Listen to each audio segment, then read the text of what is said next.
Sulaiman grew up in this righteous environment, watching his father's every move.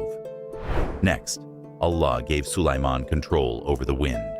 With this power, he is known for his deeply moving psalms, revealed to him as the Zabur.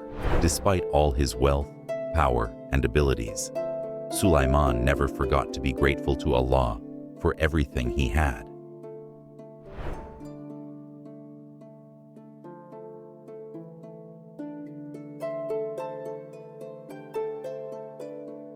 Long ago, in a time when kings were not just rulers, but beacons of wisdom and justice, there lived a prophet and monarch whose legacy would be remembered throughout history. Prophet Sulaiman, known as Solomon in other traditions. Sulaiman was no ordinary king, and his prophethood was equally extraordinary. His life, filled with miracles, wisdom, and divine gifts, is told across many religious texts. However, it is in the Quran where his story takes on its full, majestic scope. Today, we embark on an epic journey to explore the life of this remarkable figure, a journey that will reveal the profound wisdom Sulaiman carried and the incredible powers bestowed upon him by Allah. Sulaiman's story is not only one of divine miracles and immense authority, but also of humility, devotion, and servitude to the Almighty. Our journey begins even before Sulaiman's birth, with the legacy of his father, Prophet Dawood. This foundation is essential to understanding Sulaiman's future greatness. Before Prophet Sulaiman could come into his role, it was his father, Prophet Dawood, who paved the way for his greatness. Dawood was chosen by Allah to lead the children of Israel. Under his reign, the kingdom flourished, filled with justice, prosperity, and devotion to Allah. Dawood was not just a king, he was a warrior, a poet, and a prophet. He is known for his deeply moving psalms, revealed to him as the Zabur, which he would recite with such beauty that even the mountains and birds would join him in worship. Sulaiman grew up in this righteous environment, watching his father's every move. Dawood instilled in him the importance of justice, faith, and the recognition that all authority ultimately belongs to Allah. The relationship between father and son was not just one of mentorship, but also spiritual teaching. As Sulaiman watched Dawood rule over the people with fairness and kindness, he also learned that power must be wielded with humility and integrity. As a young boy, Sulaiman's wisdom and intelligence were already apparent. His natural ability to solve complex matters quickly caught the attention of those around him. One such instance occurred when two men approached Dawood's court, disputing over a field damaged by a neighbor's sheep. While Dawood was prepared to pass judgment, young Sulaiman spoke up with an alternative solution.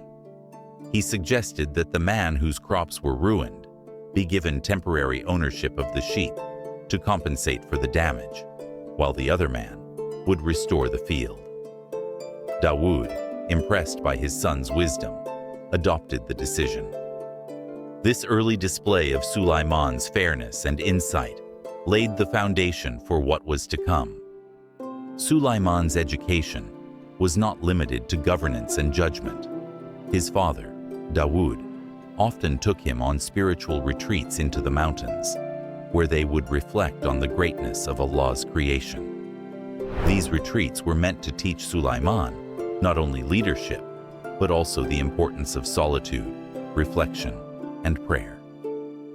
In these serene moments, Dawood would remind his son, "Never forget that all power belongs to Allah, and we are merely His servants. Always turn to Him and remain grateful for His blessings." This teaching would resonate deeply with Sulaiman throughout his life. Dawood's words shaped his son into a man who sought not power for its own sake, but saw leadership as a responsibility, a trust from Allah to be used for the benefit of others. Years passed, and Sulaiman grew into a wise young man, known not only for his intelligence, but for his compassion and fairness in judgment. He had a natural ability to see beyond the surface of situations and offer solutions that balanced justice and mercy. As Dawood grew older, it became clear that his time on earth was nearing its end. He had ruled justly, guided by faith and love for Allah. But now, it was time for Sulaiman to take on the mantle of leadership.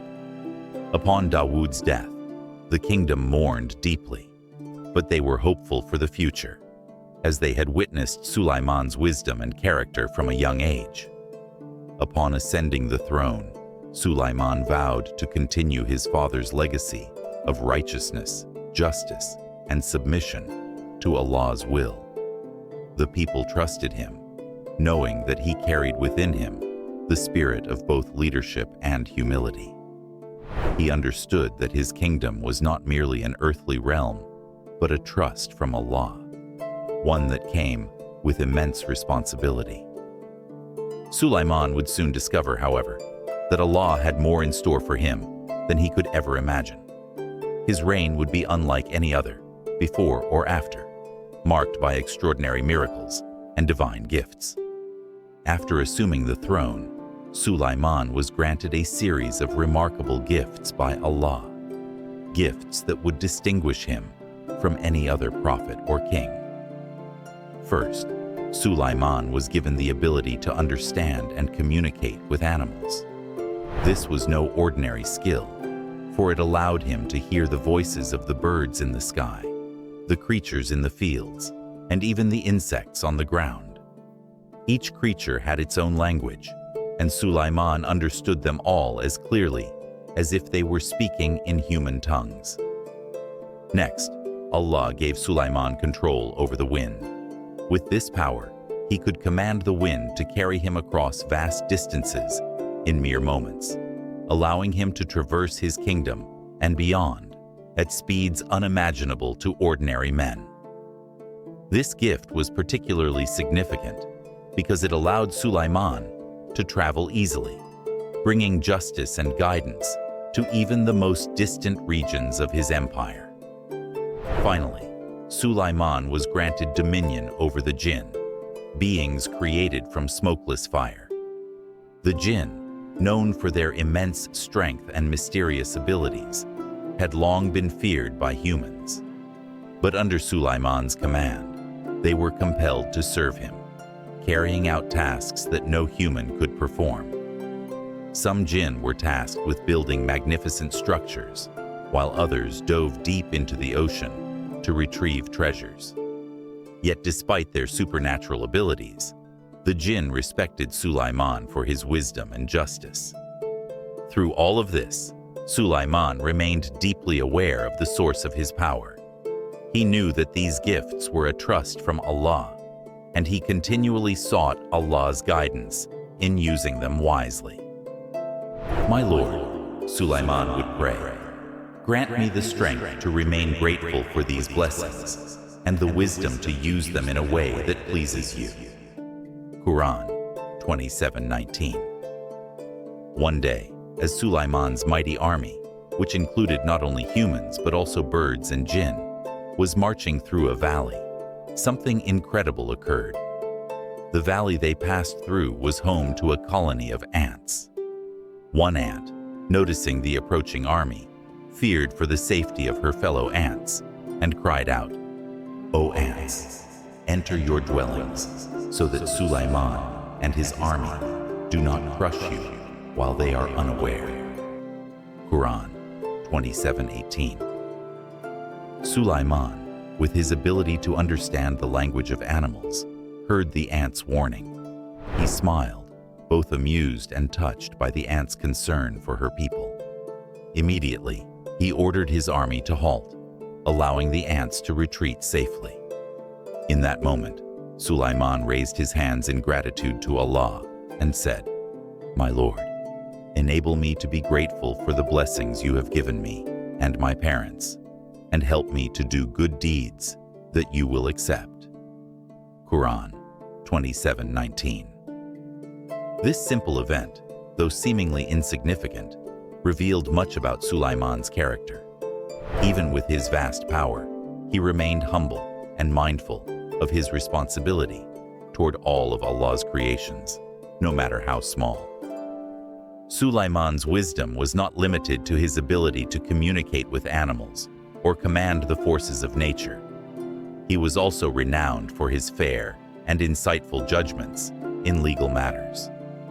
One of the most famous stories illustrating his wisdom involves two women who came to his court, both claiming to be the mother of the same infant. With no witnesses to verify their claims, the case seemed impossible to solve. But Sulaiman, guided by divine wisdom, devised a test. He ordered a sword and declared that the child be cut in half, with each woman receiving one half. Upon hearing this, one of the women immediately cried out, "No, give the child to her. Let him live," while the other woman remained silent, indifferent to the baby's fate. Sulaiman, knowing that a true mother would never let harm come to her child, declared the first woman to be the real mother and returned the baby to her. This judgment left the court in awe, solidifying Sulaiman's reputation as a ruler of unparalleled wisdom. His ability to see through deception and reach the truth became legendary throughout the land. Now we come to one of the most extraordinary encounters of Sulaiman's life, his meeting with the Queen of Sheba, also known as Bilqis. It all began when Sulaiman noticed the absence of one of his trusted messengers, the hoopoe bird. When the bird finally returned, it brought news of a distant kingdom ruled by a queen who worshipped the sun instead of Allah. Curious and concerned, Sulaiman sent a letter to the queen, inviting her to submit to the worship of the one true God. When Bilqis received the letter, she was both intrigued and cautious.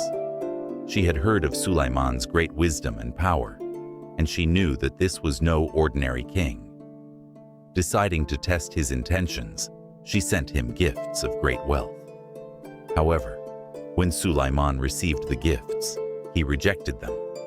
He sent a message back to the queen, saying that material wealth was of no value to him, and that she should instead come to his court in submission to Allah. Bilqis, impressed by Sulaiman's integrity and curious about his power, decided to visit him in person.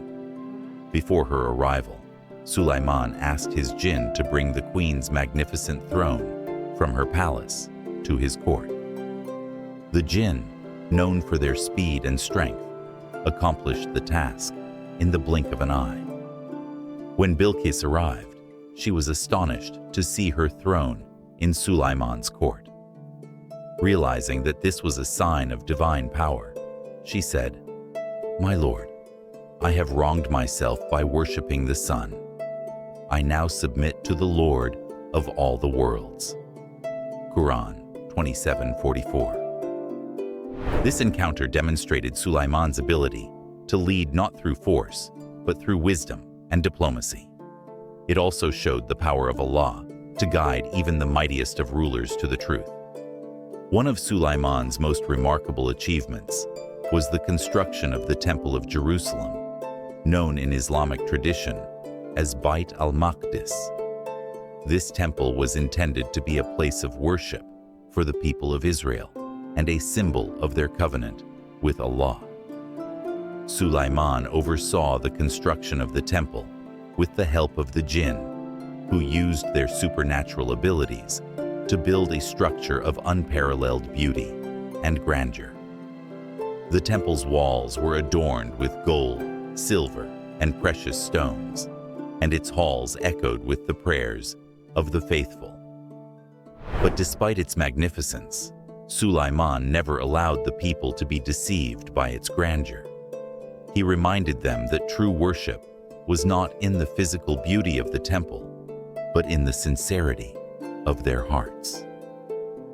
"Do not be deceived by the beauty of this building," Sulaiman would often say. The real temple is the one you build in your heart through your devotion to Allah. As the years passed, Sulaiman continued to rule with justice and wisdom. His kingdom was at peace, and his people prospered under his leadership. However, even a king as great as Sulaiman was not immune to the passage of time.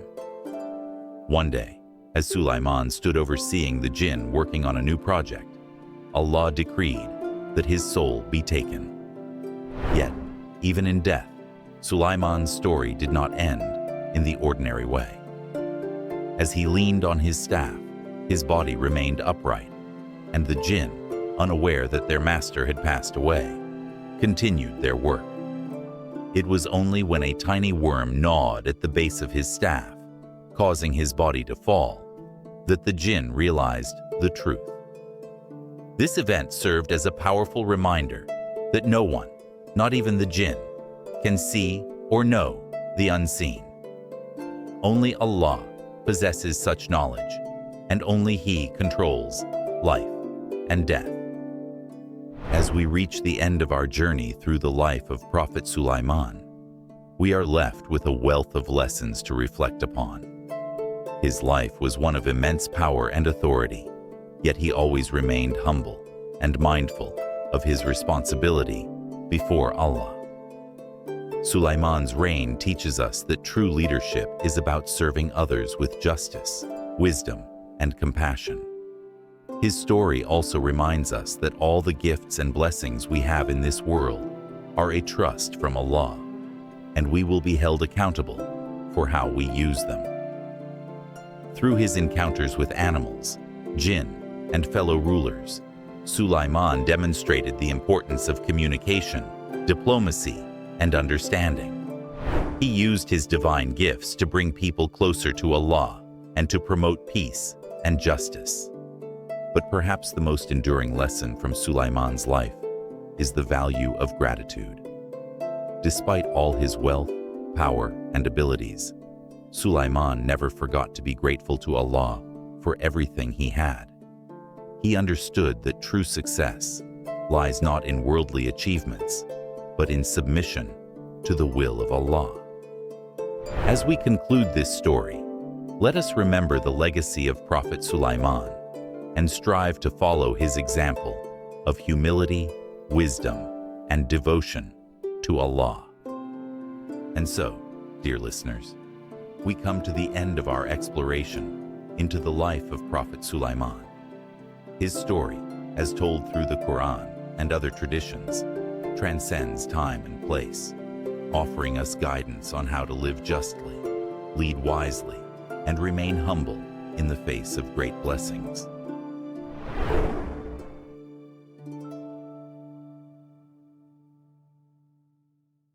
Thanks for watching. If you enjoyed this, please like, share, and subscribe to Quranic Journey to Islam for more Quran stories.